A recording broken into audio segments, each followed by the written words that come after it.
Pinalaya na kanina ang dating pulis na si Gerardo Biong matapos makulong ng 15 taon dahilan sa pagsunog umano ng mga ebidensya sa Visconde Massacre. Pero hanggang sa kanyang paglaya, iginigiit pa rin ni Biong na inosente siya sa kasalanang ibinibintang sa kanya. Nagpapatrol si Henry Omaga Diaz.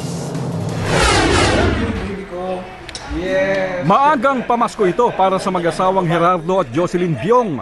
Ang muling makapiling ang isa't isa ng malaya. 15 taon ding nabilanggo si Biong dahil sa pagsunog sa ebidensya sa crime scene ng Visconde Massacre. Alas 12:30 ng tanghali kanina nang opisyal na pirmahan ni Biong ang kanyang release papers mula sa Department of Justice. Nauna dito, labis ang pagdarasal ng asawang si Jocelyn dahil may mga sumasalungat pa sa paglaya ng asawa. Sir, thanks God, thanks God. Thanks God.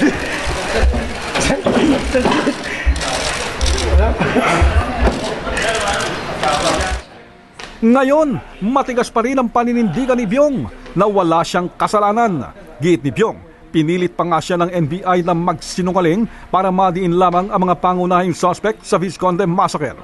Bibigyan daw ako ng isang bayad lupa, tapos 1.5 daw. Tapos gagawin akong NBI agent. Dos days. Hindi ko naman tinanggap yun. Sa panahon ng kanyang pagkakabilanggo, si Ginang Biong ang pumasa ng pamilya. Nag-DH sa Saudi at Lebanon, pero nagkawatak-watak ang kanilang pamilya dahil kailangang ipamahagi ang kanilang 3 anak sa mga malalapit na kamag-anak sa iba't ibang bahagi ng bansa.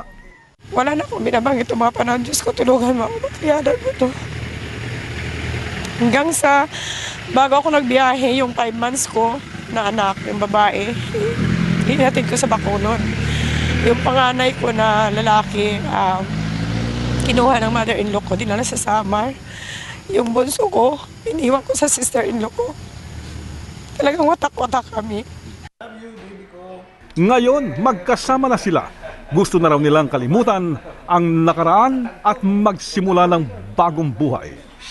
Henry Omaga Diaz, Patrol ng Pilipino.